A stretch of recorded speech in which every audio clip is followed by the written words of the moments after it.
लोग उन्हें mother Teresa के नाम से जानते हैं। जब भी उनका नाम आता है तो बताया जाता है कि वो करुणा, दया और सेवा भाव की प्रतिमूर्ति थी।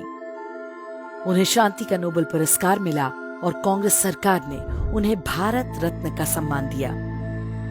लेकिन क्या आप जानते हैं कि जिस महिला को मदर यानी माँ बताकर हजारों वर्ष पुरानी भारतीय सभ्यता पर थोपा गया, उसका असली चेहरा क्या था? आगे जो बातें हम आपको बताने जा रहे हैं उन्हें हमने मदर टेरेसा के साथ काम कर चुके डॉक्टर अरूप चैटर्जी के हवाले से लिया है। अरूप चैटर्जी ने कलकत्ता और देश के अलग अलग इलाकों में मदर टेरेसा और उनके मिशनरीज ऑफ चैरिटी के काम को बहुत निकटता से देखा था और जो कुछ उन्होंने देखा उसके बाद उनका मोह भंग हो गया। उन्होंने अपने अनुभवों पर 2 पुस्तकें लिखी जिनके नाम है Mother Teresa the untold story और Mother Teresa the final verdict. इन पुस्तकों में उन्होंने टेरेसा की काली दुनिया के बारे में ढेरों अकाट्य तथ्य रखे हैं। भारत में आए दिन आप गरीबों के इलाज के नाम पर अंधविश्वास और धर्मांतरण का जो खेल देखते हैं, उसकी शुरुआत टेरेसा ने ही की थी। वे गरीबों का इलाज जादू टोने से करती थी। लोगों को बताया जाता था कि उनकी बीमारियों का कारण हिंदू देवी देवता हैं। टेरेसा दुनिया भर से गरीबों के नाम पर फंड लाती थी, लेकिन कलकत्ता में उन्होंने एक भी ढंग का अस्पताल नहीं बनवाया। टेरेसा की संस्था मिशनरी ऑफ चैरिटी के सेंटर्स में गरीबों पर नई दवाइयों के परीक्षण कराए जाते थे, यानी मजबूर लोगों को गिनी पिग बनाया जाता था। कई बार उन लोगों की मौत हो जाया करती थी। टेरेसा कहती थी कि जीसस ने उन्हें अपने पास बुला लिया। लेकिन वर्ष 1991 में मदर टेरेसा खुद बीमार हुई तो अमेरिका के कैलिफोर्निया के अस्पताल में जाकर इलाज करवाया। टेरेसा के सेंटर जीवन से अधिक मृत्यु की जगह बन गए थे। वहां लाए जाने वालों को मरने के लिए छोड़ दिया जाता था। वर्ष 1992 में मेडिकल जर्नल लैंसेट के संपादक रॉबिन फॉक्स ने लिखा कि मिशनरी ऑफ चैरिटी के सेंटर्स में साधारण पेन किलर दवाएं तक नहीं होती। मामूली मरीजों को भी एहसास दिलाया जाता था कि वो बस कुछ दिन के मेहमान हैं और उनके कष्टों का कारण उनका पिछला धर्म यानी हिंदू होना है। उपचार न मिलने के कारण हर दिन बड़ी संख्या में लोगों की मौत होती थी, जबकि उन्हें सामान्य दवाओं और देखभाल से ठीक किया जा सकता था।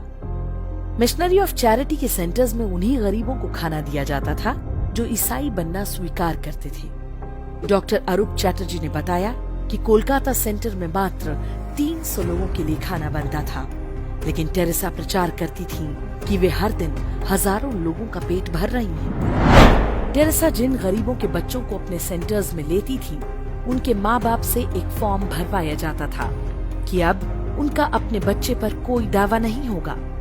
कुछ को यूरोप भेज दिया जाता था, जिनका बाद में कोई रिकॉर्ड नहीं मिला।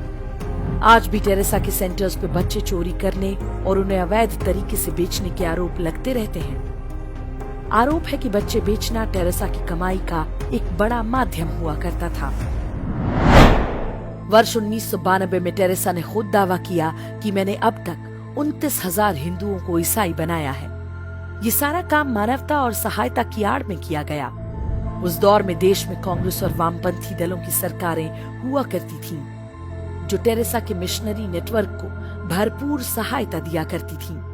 उनके अवैध कामों पर कभी कोई रोक टोक नहीं की गई। पादरी डोनाल्ड मगवायर मदर टेरेसा का आध्यात्मिक सलाहकार हुआ करता था।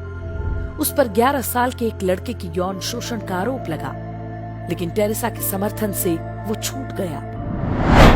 टेरेसा एकमात्र ऐसी भारत रत्न है जिन्होंने देश को तोड़ने का षड्यंत्र भी रचा था। पूर्वोत्तर के राज्यों में अलगाववाद का बीज टेरेसा नाम की इस कथित संत ने ही बोया था। वे नॉर्थ ईस्ट को अलग ईसाई देश बनाना चाहती थी। उनका मानना था कि यीशु के निकट आने के कारण भारत सरकार वहां के लोगों की दुश्मन बन गई है। इंदिरा गांधी ने टेरेसा की गतिविधियों को सबसे अधिक बढ़ावा दिया। परिणाम ये हुआ कि जब इंदिरा गांधी ने देश में आपातकाल लगाया तो उनके समर्थन में सबसे पहले टेरेसा का बयान आया। दुनिया के सबसे भ्रष्ट तानाशाह टेरेसा की मिशनरी ऑफ चैरिटी को सबसे ज्यादा फंड दिया करते थे। हथियार कंपनियां और ड्रग्स तस्कर भी टेरेसा को खूब चंदा देते थे। इनका बड़ा हिस्सा भारत में लोगों को लालच देकर ईसाई बनाने के लिए इस्तेमाल हुआ। टेरेसा भारत में रहती थी लेकिन अपना सारा पैसा वो वेटिकन के बैंकों में रखा करती थी। मरने के बाद भी उनका ये पैसा भारत नहीं आया। वर्ष 2017 में ये समाचार आया था कि यदि टेरेसा के पैसों को निकाला जाए तो वेटिकन के बैंक खाली हो जाएंगे। वर्ष 2016 में वेटिकन ने टेरेसा को संत की उपाधि दी थी। जिन 2 चमत्कारों के आधार पर उन्हें संत घोषित किया गया, वो दोनों फर्जी साबित हो चुके हैं। दावा किया गया था कि पेट में ट्यूमर से जूझ रही पश्चिम बंगाल की एक महिला मोनिका बेसरा ने एक दिन अपने लॉकेट में मदर टेरेसा की फोटो देखी।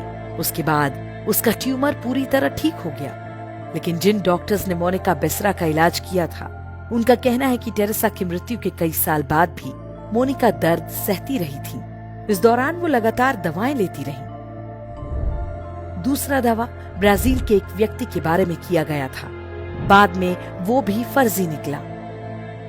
टेरेसा के अंधविश्वासों की कहानी यहीं खत्म नहीं होती। वे अपने हर प्रवचन में बताती थीं कि सूरज धरती के चक्कर लगाता है। एक बार इंटरव्यू में पूछा गया तो कहा, बाइबल में लिखा है इसलिए यही सही है। टेरेसा आधुनिक विज्ञान की बातों को मानने के बजाय बाइबल में लिखी मूर्खतापूर्ण और दकियानुसी बातों को ही मान्यता देती रही। यह विडंबना ही है कि साधु संतों और विदुषियों के देश भारत में एक ढोंगी को इतना मान सम्मान दिया गया, सिर्फ इसलिए क्योंकि वो ईसाई थी और उसके सिर पर विश्व के शक्तिशाली देशों का हाथ था।